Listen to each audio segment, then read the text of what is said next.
So in the last class we studied about inertia. So what is inertia? I told you inertia is the tendency of a body to remain in its state of rest or of uniform motion unless and until acted upon by an external unbalanced force. That means if a body is at rest, it will continue to be at rest unless and until an external unbalanced force is applied to move it.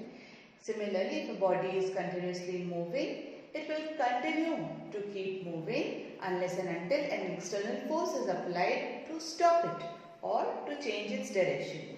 So, the definition goes like this: the tendency of a body to remain in its state of rest or of uniform motion is called inertia. Okay? Or we can also define inertia as the inability of a body to change its state of rest or of uniform motion on its own is called inertia. A body is unable to come out of its state, whatever it is, state of rest or of uniform motion on its own. An external agency is required to change it. Inertia is of two types: inertia of rest, inertia of motion. Inertia of rest will be attained by a body which is at rest. Okay? Inertia of motion will be the property of a body which is moving, which is in motion. Some of the examples which can be stated are: a rider gets a backward jerk when the horse suddenly starts running. Which kind of inertia is this? Inertia of rest. A rider sits on the back of a horse and the horse suddenly starts running. So the rider gets a backward jerk. That is because of inertia of rest. The body was at rest and the lower body started moving with the horse. So the upper body, due to its inertia of rest, got a backward jerk.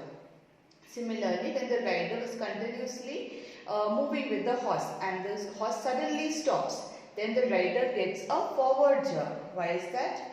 That is because the body was having inertia of motion, because it was moving, so it was having inertia of motion, and when the horse suddenly stops, the rider is unable to stop. His body was in motion, and due to inertia of motion, it kept moving. So the lower body came to rest and the upper body kept moving. That's why he gets a forward jerk.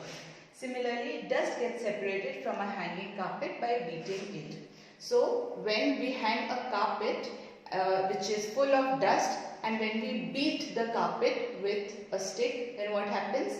The dust and the carpet were initially both at rest. Okay? When you beat the carpet with a stick, the carpet comes into motion, but the dust could not come into motion because of its inertia of rest, and the carpet goes back.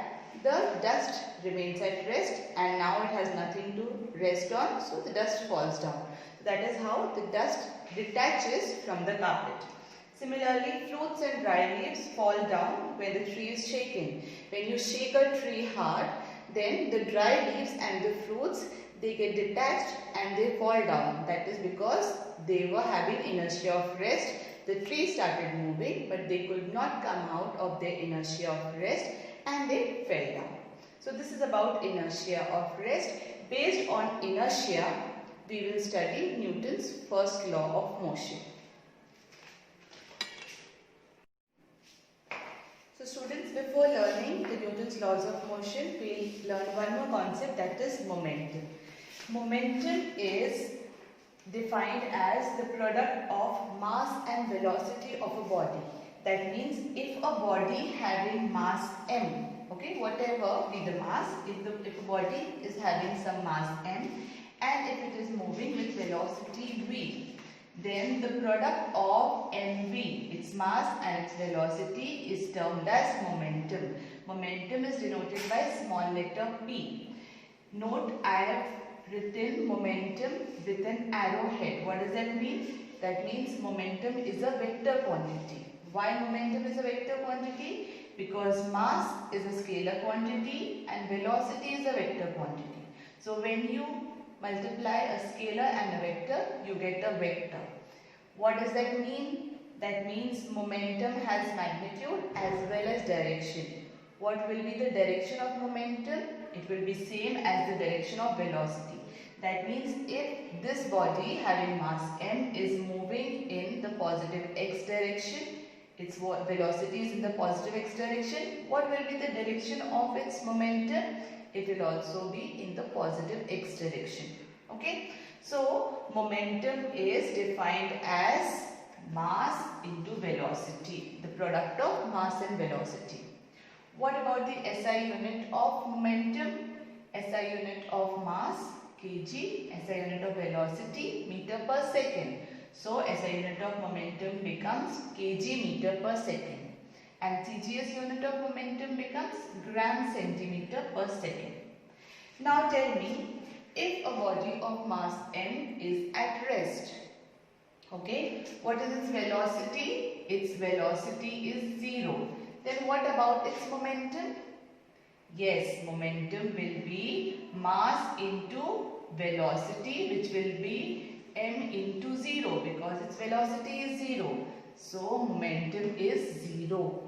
It's a 0 vector. Okay. It can have direction but its velocity is 0. Or you can say that a body at rest will not have any momentum.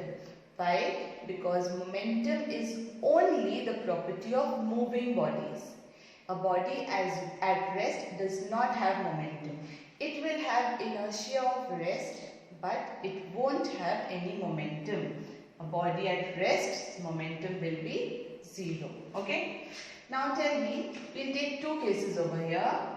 This one body having mass m1 and the other body having mass m2. Both are moving with same velocity. Here m1 is greater than m2 as you can see. Okay. Let us say, let me give you an example of, let us say m1 is a truck. This is having larger mass and m2 is a cycle, a bicycle which is having lesser mass. Both are moving with velocity v. Whose momentum will be more? Obviously, P1 will be equals to m1 into v. Since m1 is larger, so P1 will be greater. Okay, P1 will be greater than P2. What will be P2? That will be m2 into v. Since v both are same, their velocities are same. So momentum will depend upon their masses. And mass 1, m1 is greater, so P1 will be greater. That means larger the mass, larger will be the momentum. Okay, and smaller the mass, smaller will be the momentum. Let us take another case.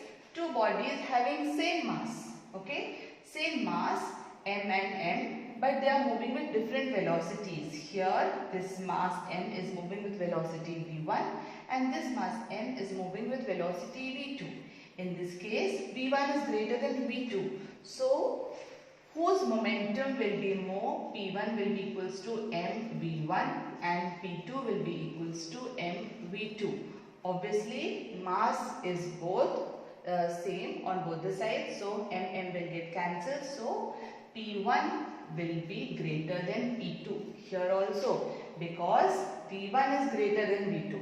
So momentum depends upon velocity also.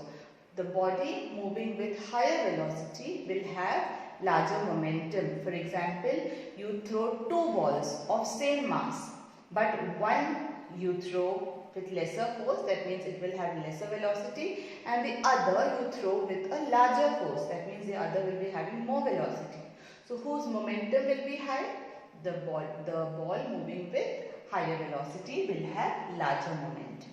Okay, so since momentum is a product of mass and velocity, momentum we can say is directly proportional to mass and momentum is directly proportional to velocity.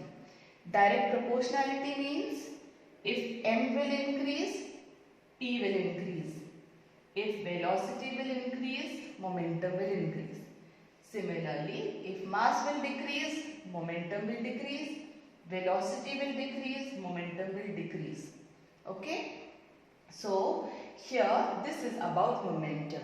Now, the Newton's second law is based on the law of momentum. It is also called the law of momentum.